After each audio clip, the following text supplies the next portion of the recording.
Swanson puts dinner together the way you like it. Crispy, juicy chicken. You're watching the most exciting game you will ever see on your TV set. They promised a future we could hold in our hands until the dream collapsed and vanished without a trace. What happened to the wild inventions we trusted, loved, and quietly buried? It was a flying car that looked like a daredevil's fever dream. The AVE Misar fused a Ford Pinto with the wings and tail of a Cessna Skymaster, because apparently one death trap needed another. Born in 1973, this Frankenstein of the skies was pitched as the future of travel for average families. Forget long drives or expensive plane tickets. Just park your Pinto, bolt on the wings, and off you go.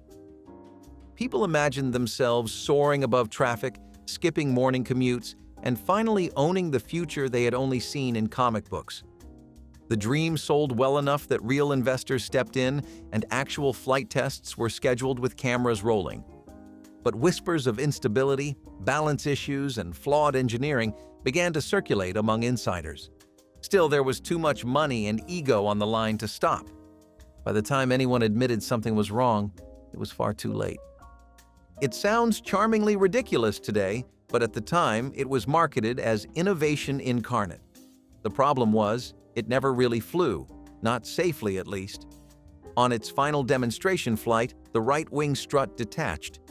The whole aircraft spiraled into the ground, killing both the inventor and his pilot.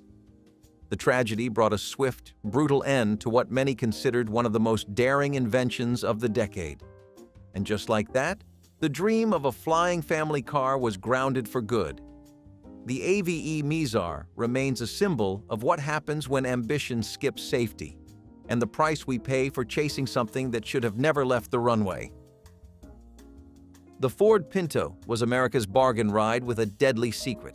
Designed in 1971 to take on the flood of small imports, it was cheap, quick to market, and shockingly lethal.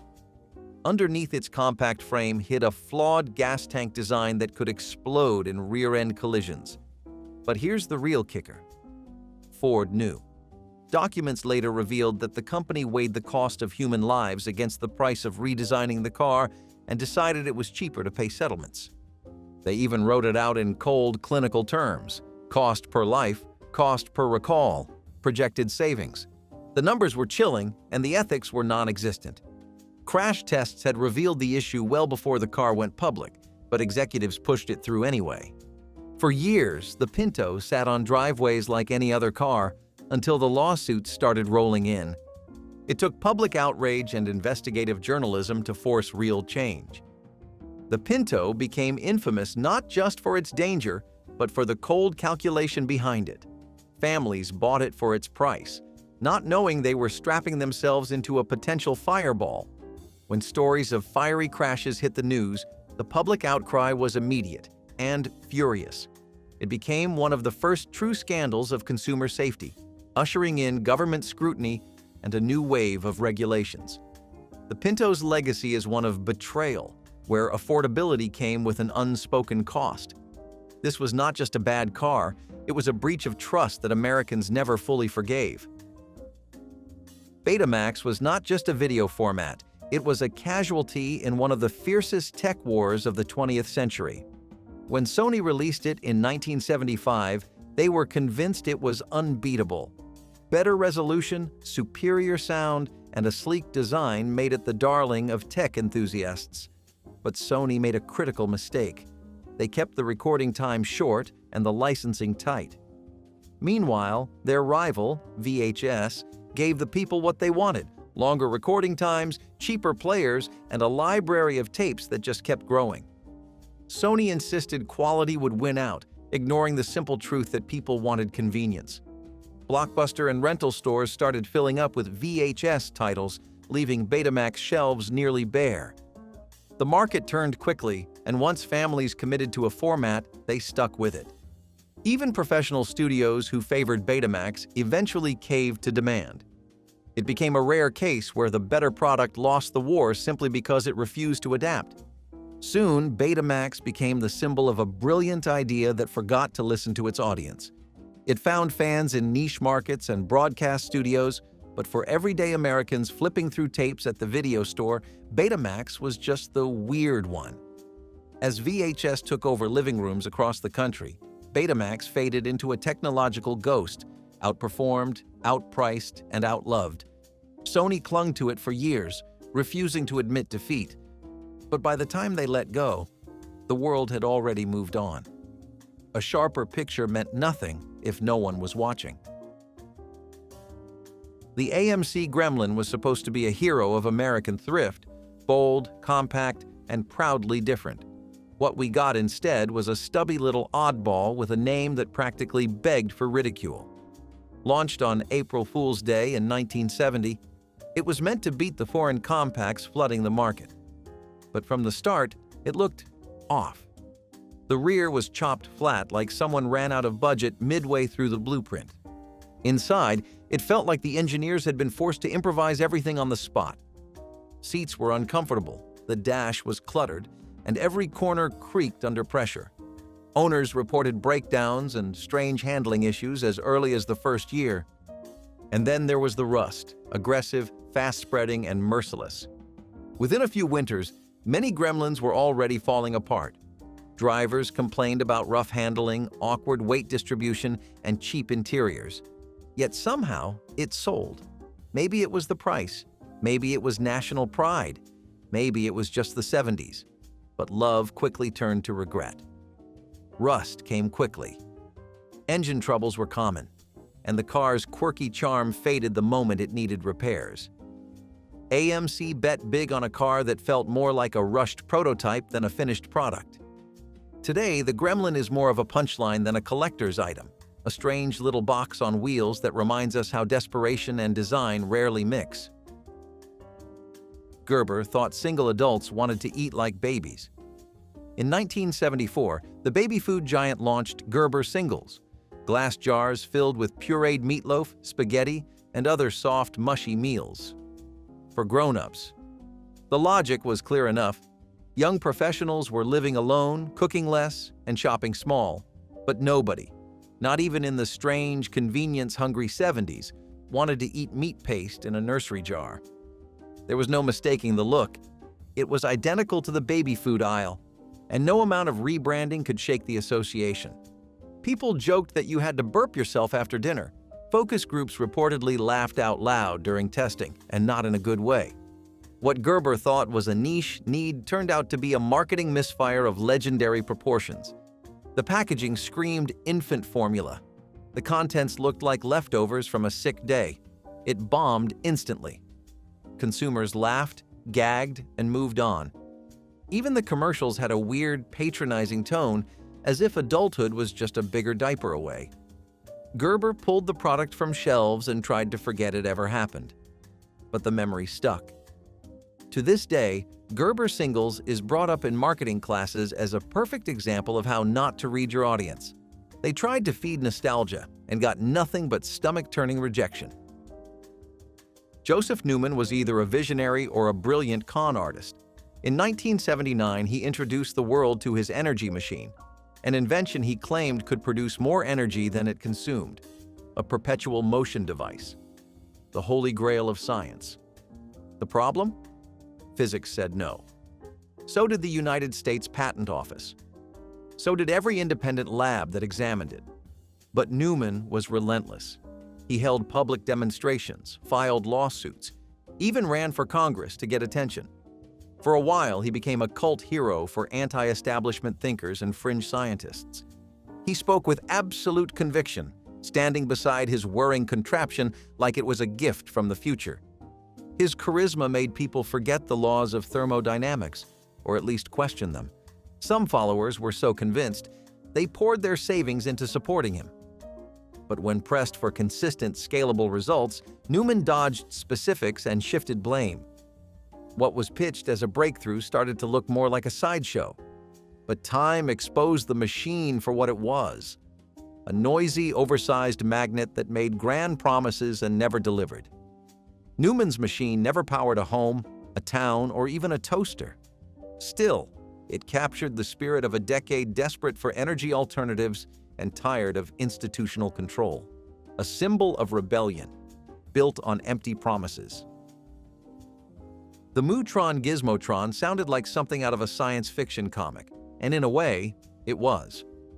Born in the 1970s, this device promised to turn any guitar into a full orchestra, letting one person sound like an entire string section. For a generation obsessed with psychedelic experimentation and progressive rock, it seemed like magic in a box. But magic needs precision, and the Gizmotron had none. The device relied on tiny motorized wheels pressing against strings, and it was an engineering nightmare. The wheels wore out quickly and often got jammed mid-performance. Some musicians reported that using the Gizmotron caused permanent damage to their instruments. Others said it sounded more like a vacuum cleaner than a violin section. Despite glowing ads in music magazines, real-world results were wildly inconsistent. Bands who bought into the hype often abandoned it after just one tour. It broke constantly, detuned guitars, and produced more whirring noise than usable sound. For a product built to inspire awe, it mostly inspired confusion and frustration. Musicians who bought it felt duped. The idea was brilliant. The execution? A disaster. It became one more forgotten footnote in the age of overpromised musical tech. A sound revolution that fizzled into static. Digital watches were the future, wrapped around your wrist, until they were not. When they first appeared in the 1970s, they were sleek, glowing, and outrageously expensive. A symbol of status. A glimpse into the digital age. But beneath the space-age display, there were problems. The early models had terrible battery life, were hard to read in sunlight, and broke far too easily. And then came the cheap knockoffs, flooding stores, undercutting the pioneers. Suddenly, what was once a futuristic marvel became a dime store gimmick. The early adopters felt burned, quite literally in some cases, as heat issues emerged. Buttons stuck, screens dimmed, and the mystique faded into frustration. Repairing them cost almost as much as replacing them. And with trends moving faster than ever, the digital watch's window of glory slammed shut. What was once elite tech became a novelty, and then a joke. People missed the reliability of analog, the craftsmanship, the soul of a ticking hand. Digital watches never truly vanished, but their glamour died fast. They taught the world a simple truth. Just because something is new does not mean it is better. New Coke was Coca-Cola's biggest gamble, and it nearly destroyed them. In 1975, Coca-Cola tried to fix something that was not broken. Worried about Pepsi's growing popularity, they reformulated their century-old recipe and launched New Coke with fanfare. The backlash was instant. People rioted, letters flooded in, talk show hosts mocked it nightly. Coca-Cola underestimated one thing: nostalgia. Americans did not want sweeter. They wanted familiar, comforting, real. Blind taste tests may have favored the new formula, but taste alone was never the point. Coca-Cola was part of America's identity, not just a drink. Messing with it felt like rewriting history, and people took it personally. Some customers even hoarded cases of the original, fearing it might never return. It was not just about flavor. It was about memory, ritual, and pride. Within months, the company was forced to bring back the original as Coca-Cola Classic, quietly phasing out the new formula. It remains one of the most famous marketing disasters of all time, a case of branding overstepping its bounds and learning that some flavors are not just tastes, they are memories. The TI-99/4 was a technological wonder with no home. Released in 1979 by Texas Instruments, it was the first 16-bit home computer. Faster, more powerful, and way ahead of its time. But all of that meant nothing when it hit the shelves. It was expensive. The software library was tiny, and Texas Instruments, a company known for calculators, did not know how to sell a home computer. Competitors like Commodore and Apple moved faster, priced better, and connected with kids, gamers, and schools. Even the graphics, which were technically superior, looked underwhelming due to lackluster game design. Third-party developers refused to support it, citing strict licensing rules and poor documentation.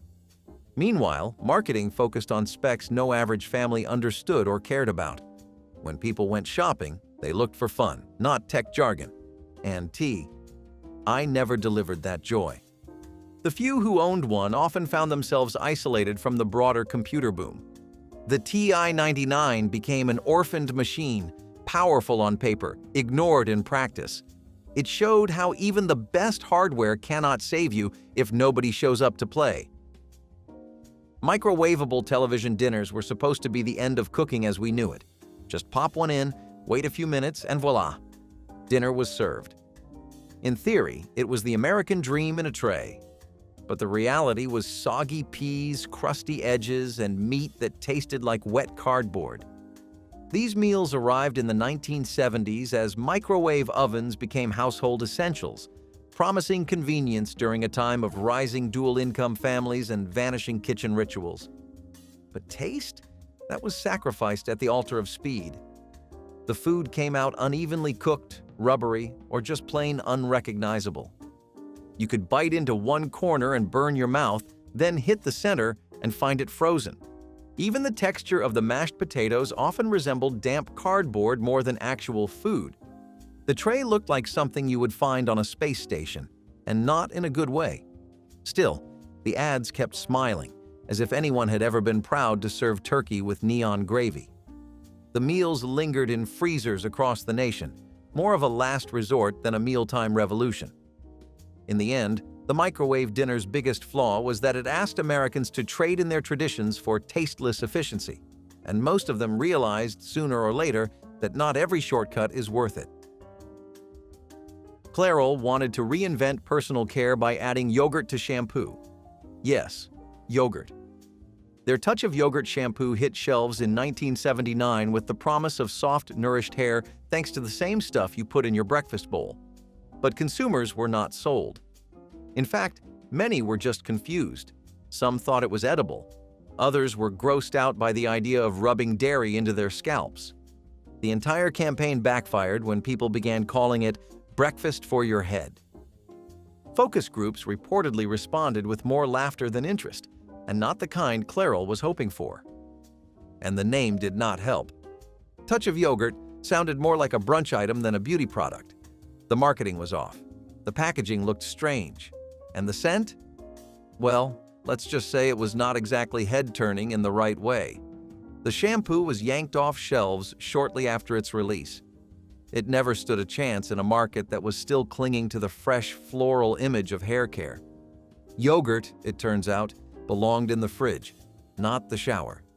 But Clairol's mistake was more than just a product misfire. It was a sign of how desperate brands were in the 1970s to sound innovative, even if it meant crossing lines no one asked them to. Lifesavers candy was a household name, beloved for its punchy flavors and nostalgic bite. But in 1979, someone had a dangerous idea. What if you could drink a Lifesaver? Enter Lifesavers Soda, the sugary experiment that almost nobody wanted. The brand figured their fans would flock to it. But what worked in hard candy form did not exactly translate to a 12-ounce can. The soda was cloyingly sweet, artificial to a fault, and lacked the refreshing fizz people expected. Instead of crisp bubbles and balance, it hit your mouth like liquid syrup with a hint of regret. Even devoted Lifesavers fans admitted it felt like someone melted the candy and forgot to add the joy. Instead of quenching thirst, it coated tongues with syrupy regret. The novelty wore off after the first sip.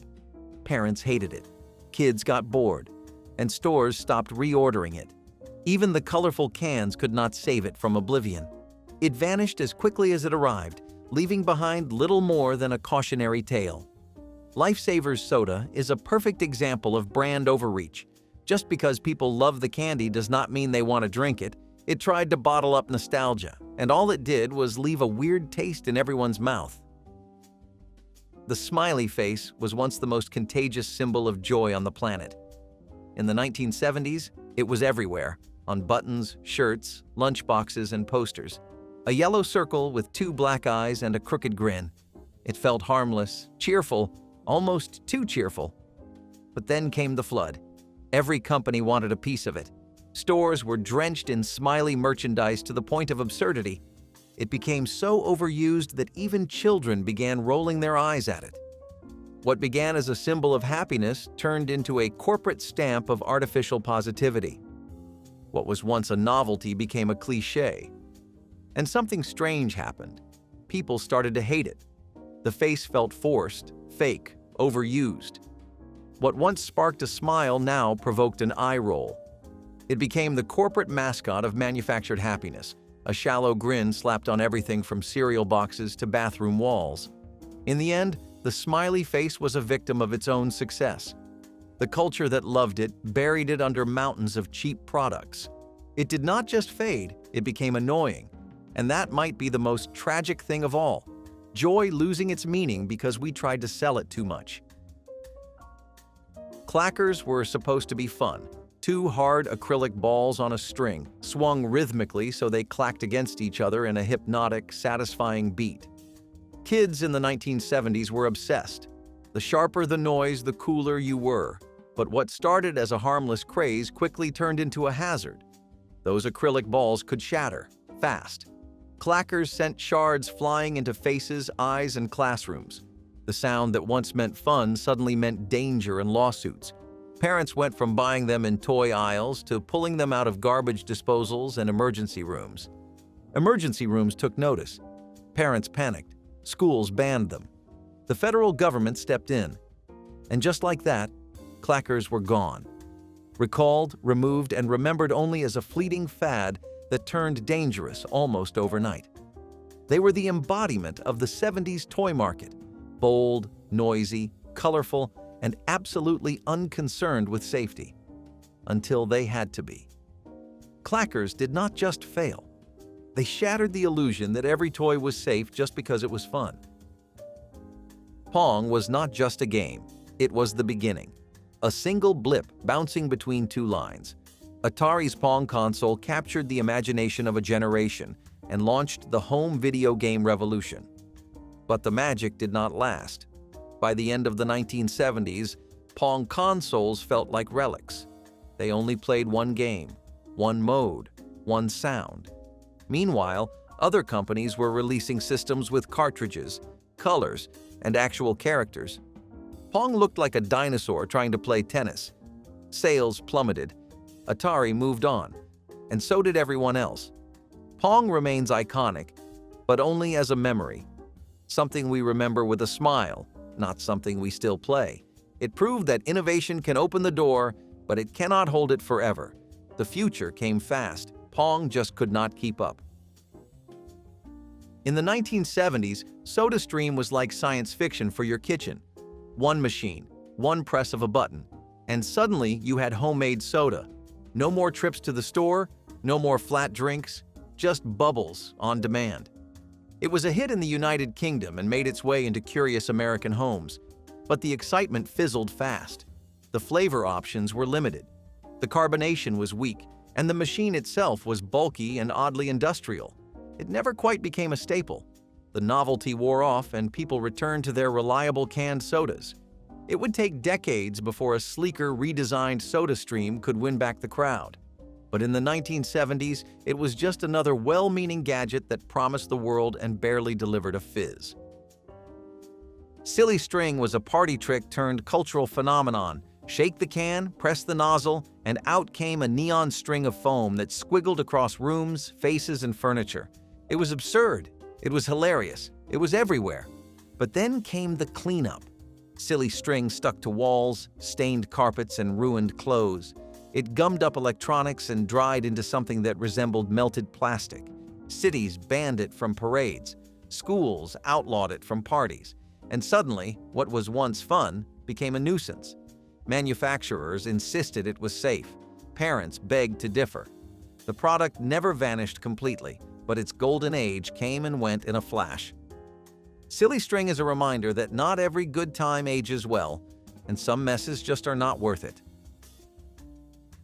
Space food sticks were supposed to turn kids into astronauts. These chewy, bland snacks were modeled after what real astronauts ate in orbit.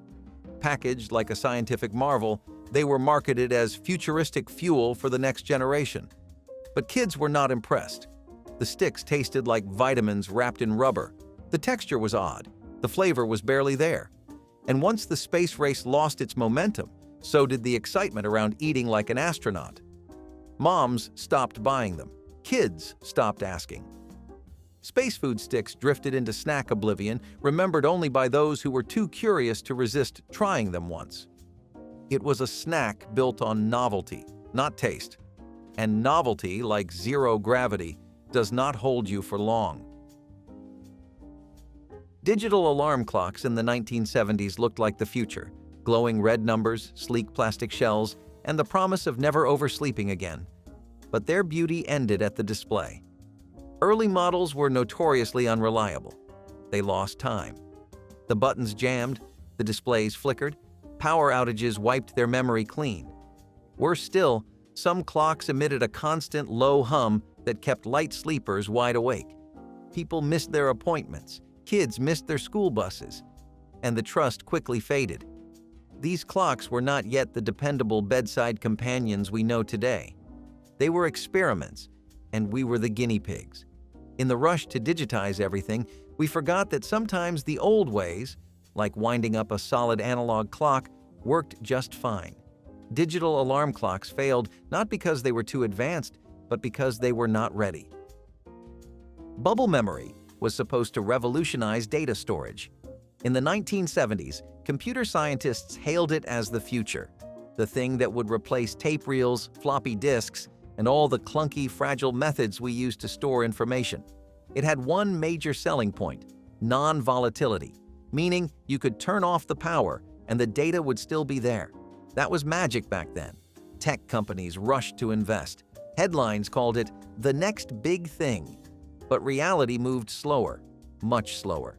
Bubble memory required complex manufacturing, special magnetic fields, and precise control. It was expensive to produce and painfully slow to read or write. By the time developers got it working consistently, cheaper, faster alternatives were already winning over the market. Hard disks were evolving, floppies were shrinking, and by the time the 80s came around, bubble memory felt like a relic from a forgotten future. It vanished almost silently. No dramatic failure, no public outrage. Just quiet obsolescence. Bubble memory now exists only in engineering textbooks and tech history lectures. It is a perfect reminder that not every innovation is about being first. It is about being right, at the right time, for the right reasons. And this one missed the mark. The dream was simple: a calculator that never needed batteries, just a beam of light, a few keystrokes, and instant answers. Solar-powered calculators burst into the 1970s with the shine of a better tomorrow. No more fumbling with tiny screws and coin cell batteries. No more breakdowns mid-math test. They seemed like the perfect fusion of efficiency and environmental kindness. But there was a catch. Actually, a few. First, they needed bright, direct light. Not just daylight, sunlight. That meant classrooms with weak fluorescent bulbs were out. Basements? Forget it. Even a slightly cloudy day could turn your calculator into a useless brick. And the early models? They were finicky, fragile, and often less accurate than their battery-powered cousins. People wanted dependable tools, not gadgets that only worked under ideal conditions. Teachers complained. Students reverted. And within a few years, the glow around solar calculators had dimmed.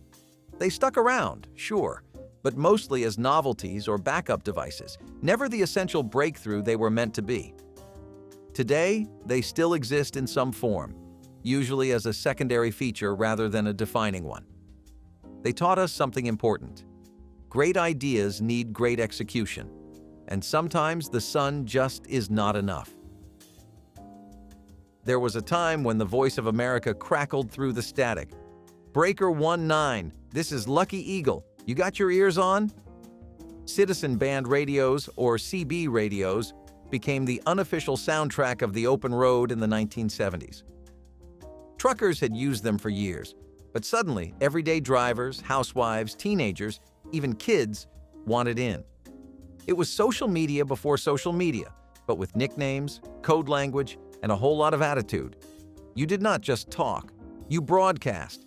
It felt rebellious, free, connected. The whole country was in on the same conversation, but trends burn bright and fast. CB radios had limitations. You could not call specific people. The signal range was short, and eventually the novelty wore off. People wanted privacy. They wanted clearer voices and fewer interruptions. By the 1980s, mobile phones started creeping in. Slowly at first, but inevitably. CBs lost their grip. The slang, the culture, the mystique, it all faded like smoke in a rearview mirror. Some loyalists stayed, clinging to the old codes and frequencies. But the airwaves grew quiet. Today, CB radios still exist, mostly among long-haul truckers and hobbyists. But for most, they are a memory of a time when the nation's conversations rode on waves of static and imagination. Digital cameras in the 1970s were not sleek. They were not pocket-sized, and they definitely were not user-friendly. But they were real, at least in prototype form. Companies like Kodak and Texas Instruments were quietly experimenting with electronic image sensors, tiny grids that could turn light into digital information. It was cutting-edge science fiction, stuffed into clunky metal boxes. The first working model could take one black and white photo every 23 seconds and required a suitcase-sized recorder just to store the image. Resolution? About the same as a broken fax machine. And forget prints. These cameras were not just ahead of their time, they were trapped in it. The cost was astronomical, the quality was poor, and no one, not even Kodak, knew how to sell them. Why would the average American trade their Polaroid or film camera for something that could not produce a photo? The idea lingered in labs and boardrooms for a few years before fading into near myth. And when the digital revolution finally did arrive 2 decades later, most people forgot that it started with awkward behemoths back in the 1970s. It is a rare case where failure planted the seed for future triumph. But at the time, digital cameras were just an expensive whisper of what might be, shelved before they could shine. Laserdiscs were like vinyl records for movies, big, shiny, and beautiful to look at. When they hit the market in the late 1970s, they promised something no videotape could: crystal clear image quality, no rewinding, and the future of home entertainment. Early adopters were dazzled. The discs were elegant. The sound was pristine. But elegance has a price. And in the case of Laserdiscs, it was a steep one. The players cost hundreds of dollars. The discs themselves were large, fragile, and could only store about an hour per side, meaning you had to flip them mid-movie. Worse, you could not record anything. It was playback only. No taping your favorite shows, no home movies, just expensive content for an audience that still wanted to record and re-watch. VHS, despite its fuzzier picture, could do all that and more, for less. And the market made its choice. Slowly but surely, Laserdiscs were pushed into the margins. They held on in niche communities, film buffs, collectors, video stores, but never cracked the mainstream. Eventually, DVDs delivered the quality and convenience Laserdiscs never could, and the format was quietly retired. Laserdiscs taught us that being first does not mean being best, and that sometimes people will trade a little quality for a whole lot of comfort. Back before Halloween became a yearly anxiety fest, taking unmarked candy from a neighbor was just how the night worked. You rang a doorbell, yelled, "Trick or treat," and got handed whatever someone had lying around. Loose jelly beans? Great. Homemade fudge and wax paper? Even better. The idea that candy needed to be sealed and tamper-proof had not fully caught on yet. No one was worried about needles or poison. Your biggest fear was getting a box of raisins. Parents did not comb through your haul under a flashlight. They just told you not to eat it all at once. The neighbor handing out popcorn balls or wrapped caramels was not suspicious. They were the cool house. Trust was the currency of the neighborhood, and if someone put effort into a treat, you respected it. Now, we wrap everything in layers of packaging and double-check labels like candy is a security threat. And after all that sugar buzz, you already knew where the real party was, under a disco ball, skates on, and lyrics your parents probably should have listened to more closely. Screwed directly into the wall, these heavy-duty wall-mounted can openers were as stubborn as they were convenient. Usually found right next to the stove or sink, they were the type of kitchen gadget you used without thinking, until you bumped your head into one or sliced your finger trying to clean it. You locked in the can, turned the large handle, and heard that satisfying scrape as the lid peeled away. And it never moved. That was the point. It was always there, ready to go. Back then, cans did not have pop tops, and handheld openers were prone to rust or breaking. So this chunky mechanical beast became part of the kitchen wall like a light switch. It made even the smallest task feel intentional, like you were part of a well-oiled machine. And it never broke, because it was made to be used, not replaced. Some people even bragged about how fast they could open a can of tomato soup. But as kitchens modernized and designers chose clean lines over utility, wall-mounted can openers became kitchen fossils. They were ripped out and tossed away, their holes patched up and painted over. Now, most folks do not even recognize them. But if you ever find one, run your hand along the gear teeth. It might just stir something in you. Why did we stop building things to stay put? And if you think delivering milk through a wall sounds wild, wait until you hear about the homes that were designed for smoke. Back in the middle of the 20th century, smoking was not just accepted, it was expected, and American homes were ready for it. That is where built-in ashtray stands came in. These were not just ashtrays placed on coffee tables or countertops. No, these were recessed, often permanent fixtures embedded right into walls, armrests, and even lampstands. You could walk into a living room, and there it was, your own little designated smoke spot, classy as could be. Some were ceramic, some were chrome. A few even had lids to keep the ashes tidy. And they were everywhere, in kitchens, in bathrooms, in bedrooms. The ultimate sign of a home that was with it. Even guests had their own designated ashtrays. People took pride in them. Some were decorative, shaped like seashells or horseshoes. Others were sleek and utilitarian, and it was not just adults using them. Teens had their own, often built into the back of desks or vanities. Today, of course, the idea seems almost alien. We cover smoke detectors in foil just to cook without setting them off. But back then, these ashtrays were part of the home's soul. And when the culture shifted, they vanished fast, ripped out, tiled over, or collecting dust as relics of a time no one wants to remember, but no one can forget. But the next room? Oh, that is where the real memories were made. Think beanbags, shag carpet, and absolute chaos. The Garbage Pail Kids movie is the textbook example of a terrible idea being taken way too seriously. The trading cards were already controversial. Gross-out humor, exaggerated features, bodily functions turned into punchlines. But they were iconic. So naturally, someone decided to turn them into a full-length feature film. And it was a mess. The characters were played by little people in horrifying animatronic masks that barely moved, giving every scene a nightmarish vibe. The plot?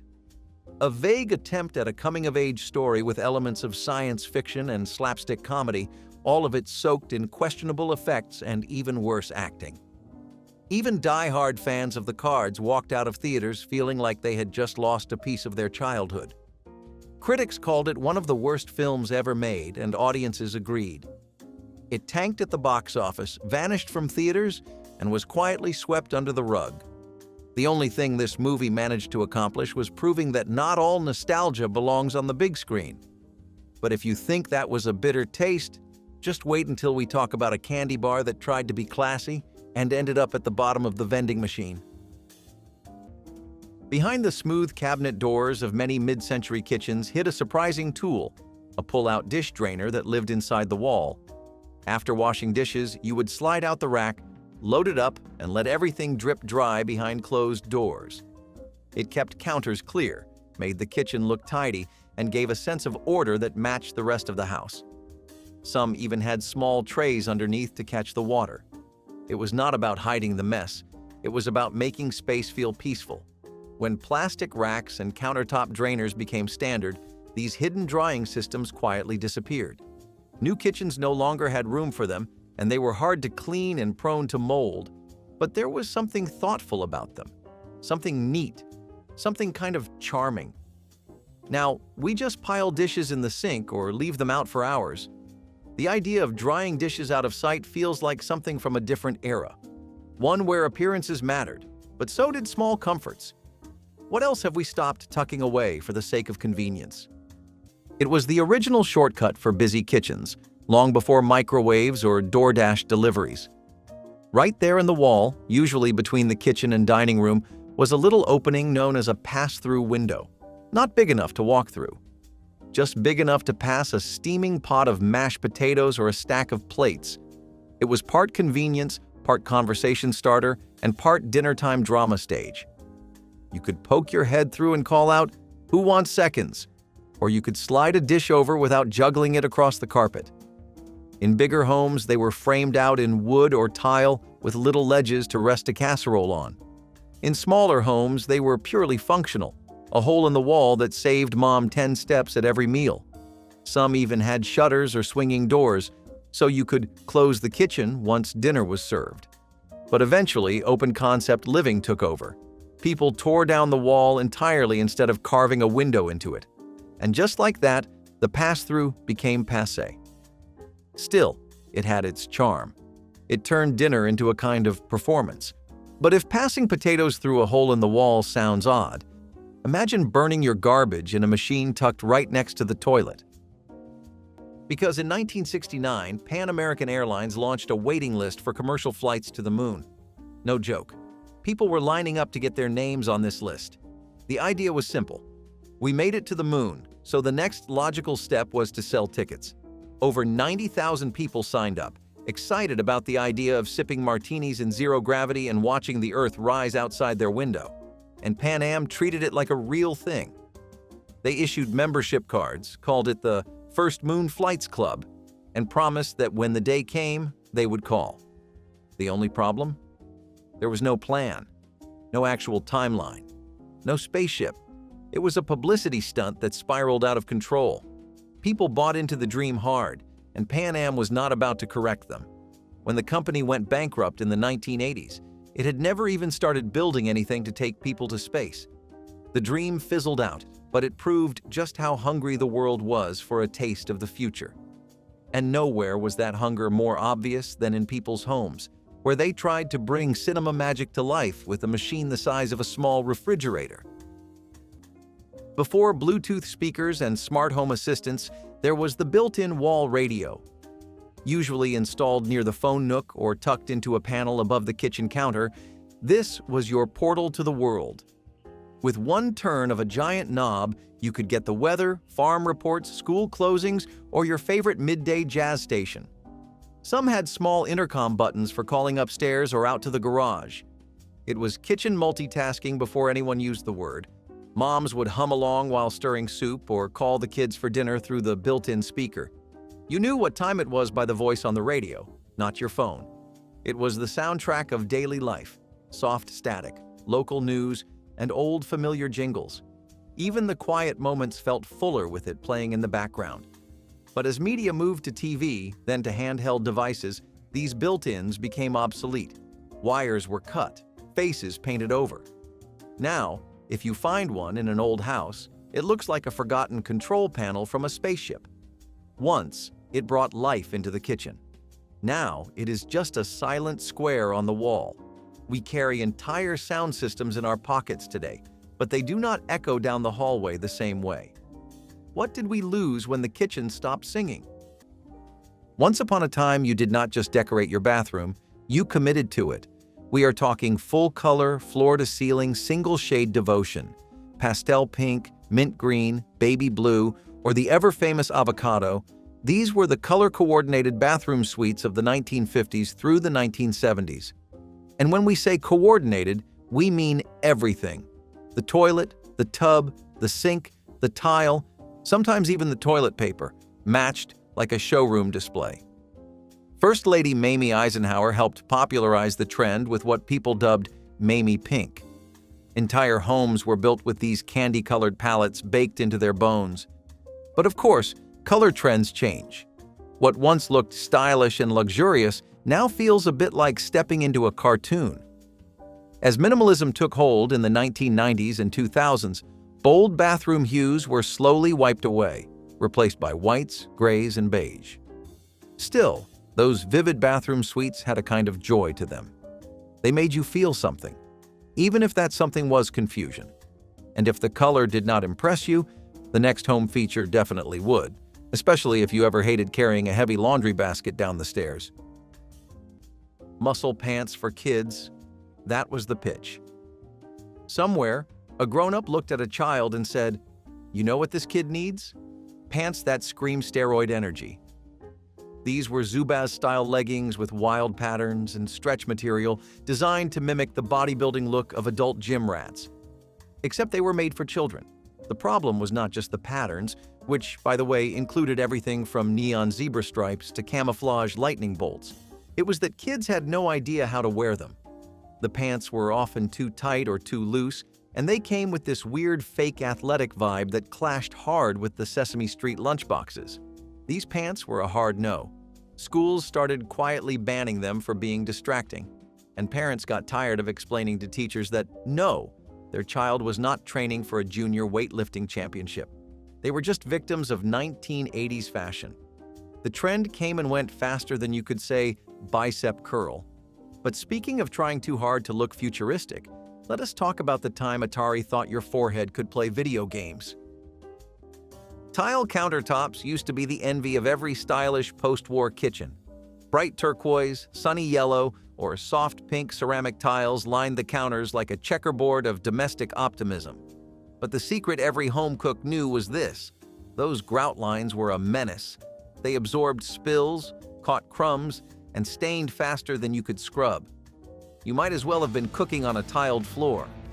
Still, people loved the look. It felt cheerful, polished, and clean, at least at first glance.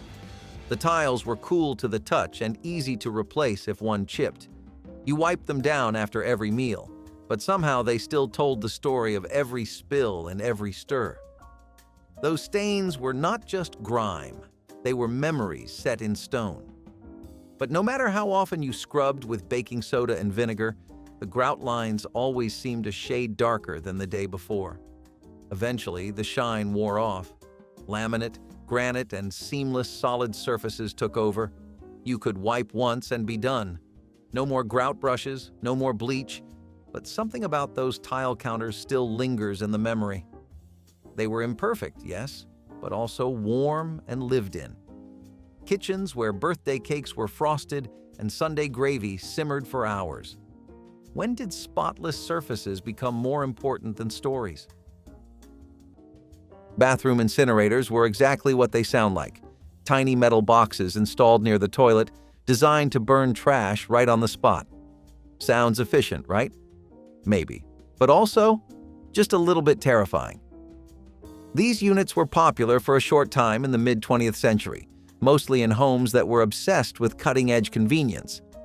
They were meant for tissues, cotton balls, wrappers, and small bits of waste, not, let us be clear, diapers or anything major. You would flip a switch, hear a low hum, and then wait while your trash slowly vanished into ash.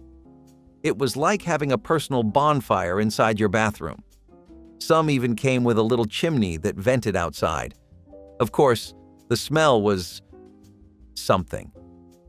And safety? Let's just say it was a different time. These machines were prone to overheating, and if you put the wrong thing in, you might get more flames than you bargained for.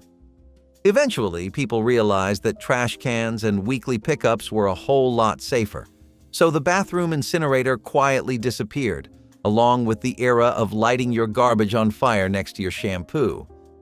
But while the bathroom was heating up, the beauty routines of the day were getting pretty cool. And I mean that literally. Just wait until you see the hairdryers. So let us talk about Tlex car phones, the early kind. These were supposed to be the peak of convenience, your own private phone line inside your car. Sounds slick, right? Except using one felt like yelling into a toaster that barely heard you. The equipment alone took up half your trunk, with clunky transceivers and roof antennas that made your car look like a spy van. You would pick up the phone, wait for a signal, and then shout into the handset while everyone in traffic stared at you like you were calling from the moon. Reception? Spotty on the best of days. Dropouts were constant, and unless you were in the middle of a major city, the odds of actually getting through were slim to none. Add to that the price tag, which could run higher than the car itself, and it becomes pretty clear why Tlex car phones never caught on. Not to mention, you had zero privacy. People in the next lane could hear your entire conversation. It was supposed to be the future, but it felt more like a prank. Still, if we are talking about future flops, nothing tops the brief moment in time where Hertz thought regular folks might fly to work. The electric hot plate built into the countertop was not meant to replace the stove. It was there for the in-between moments, the simmering, the reheating, the lonely cup of soup on a gray afternoon. It looked like a single stovetop coil embedded right into the counter, usually near the sink or beside the coffee station. You turned the knob and it glowed red. No pots stacked on burners, no full stove required. For single servings or quick boils, it was perfect. They became especially popular in the 1950s and 1960s during the height of the modern kitchen boom. They were sleek, functional, and felt futuristic. But they came with risks. Open coils got hot fast, stayed hot longer, and were sometimes forgotten. Over time, homeowners chose to have more counter space instead. The coils vanished, replaced with cutting boards and clean surfaces. But those hot plates once stood for independence, the idea that a small meal still mattered, that a house could be big, but one burner could still feel like home. What part of the kitchen did we lose when we made everything smooth? That was thanks to ceiling-mounted radio speakers, built-in audio systems that piped mono sound into every room of the house. They were a mid-century dream, a touch of Jetsons-style modernity, long before smart homes were even an idea. The radio unit was usually installed in the kitchen or living room, with a big dial and a few large buttons. You could pick a station, adjust the volume, and suddenly, the whole house was in sync. Of course, these systems had limitations. There was no surround sound, no playlists, just whatever the station was playing that day. But at the time, that was luxury. It was like the house had a voice. Eventually, stereo systems, boomboxes, and personal devices replaced the need. But if you ever stood under one of those tinny speakers and listened to Glenn Miller on a crackly station, you knew you were living in the future. Speaking of visions of the future, what about a bathroom that was all one color? The typewriter, with its rhythmic tap-tap and the ceremonial ding at the end of a line, was the soul of written communication. From Mark Twain to the Beat Poets, it was the instrument of choice for crafting narratives. The introduction of electric models, like the IBM Selectric in the 20th century, was akin to moving from a horse-drawn carriage to a sleek automobile. Yet, the dawn of personal computing in the late 20th century gently ushered this stalwart into the shadows. Still, the typewriter remains a symbol of creativity and nostalgia, cherished by those who yearn for the tangible imprint of ink on paper. Imagine opening your cabinet to plan dinner and seeing a chalkboard right on the inside of the door. Some even had pull-down recipe scrolls made of parchment or linen, mounted like an old-fashioned map. You could write a grocery list, the day's menu, or a reminder that your mother-in-law was coming over. These weren't just novelty features. They were part of how a kitchen thought out loud. In a time before smartphones or sticky notes, these were the planners, the notepads, the command centers of the kitchen, and they told a story. In chalk dust and grease smudges, you could see a family's week unfold. Sometimes the writing faded, but the memory of it never did. It was handwriting that knew your routines better than you did.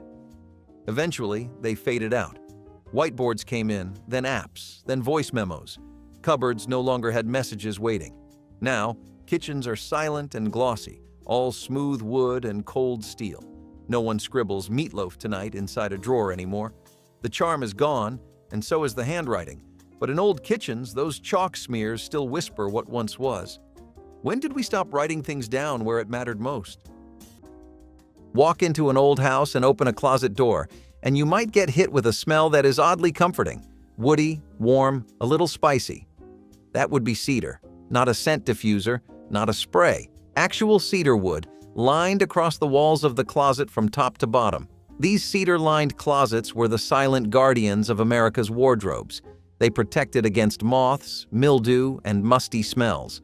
But they also added a kind of rustic luxury, like storing your clothes inside a tree trunk at a high-end cabin. The idea was simple. Cedar wood naturally repels insects, so why not turn your entire closet into a bug-proof haven? People did not just store coats in there, they kept heirlooms, wool suits, and seasonal clothes safe year-round. Some closets were fully lined, others just had a single cedar panel on one wall. Either way, it gave the whole room a spa vibe long before that was a thing. These days, you might see cedar blocks or hangers sold in stores, but entire closets made of the stuff? That has faded into the woodwork, literally. The world got synthetic, and the cedar charm became a relic. But if you think that was clever, wait until you see how people used to pass food across rooms without ever leaving their chair. Electric slimming belts were the miracle fitness gadget of the 1980s, or so the ads claimed. Wrap it around your waist, plug it in, flip the switch, and prepare to get electrocuted into peak physical form. These belts sent pulsing electric shocks into your abdomen under the promise of stimulating muscles and burning fat. What they really did? Cause skin burns, fainting spells, and enough emergency room visits to make the Food and Drug Administration step in. They buzzed, jolted, and sometimes sparked, especially if you were sweaty, which the instruction manual encouraged. You'd lie there, twitching like a frog in biology class, convinced the pain meant it was working. These devices became so notorious that many were banned or pulled from shelves by the late 1980s. Today's fitness tech might still overpromise, but at least it doesn't literally jolt you awake.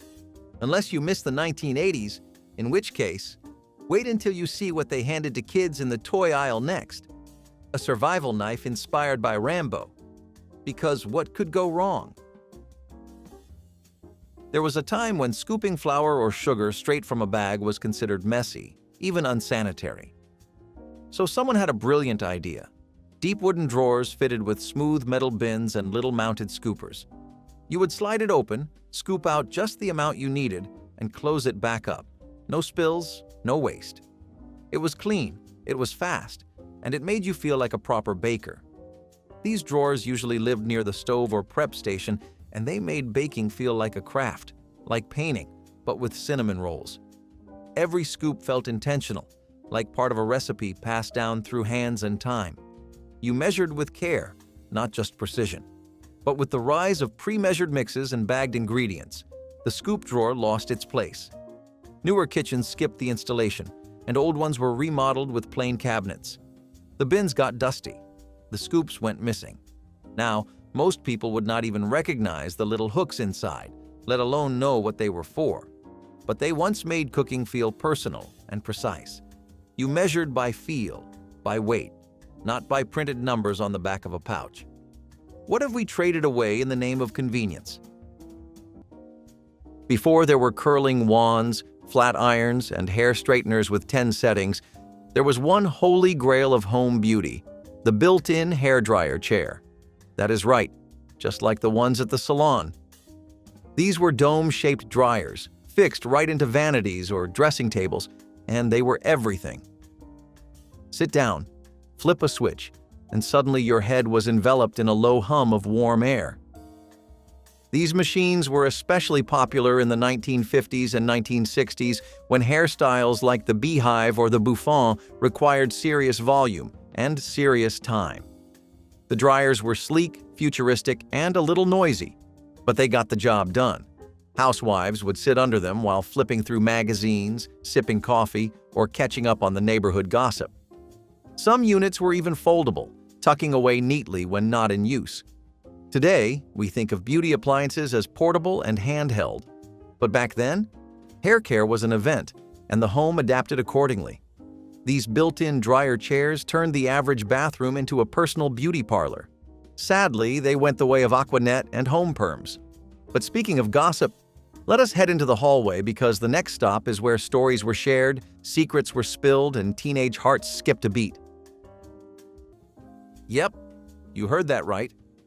In the 1970s, you could go to the store and buy a science kit that came with actual radioactive samples. Glowing rocks, uranium ore, the whole radioactive shebang. These kits were sold as educational tools, a way to spark curiosity in young minds. And they did, right before they sparked some very serious health concerns. Back then, no one batted an eye. Parents figured if it came in a box with a smiling cartoon scientist on the front, it had to be safe. Kids were in their rooms waving Geiger counters around like they were playing laser tag, all while absorbing trace amounts of nuclear material.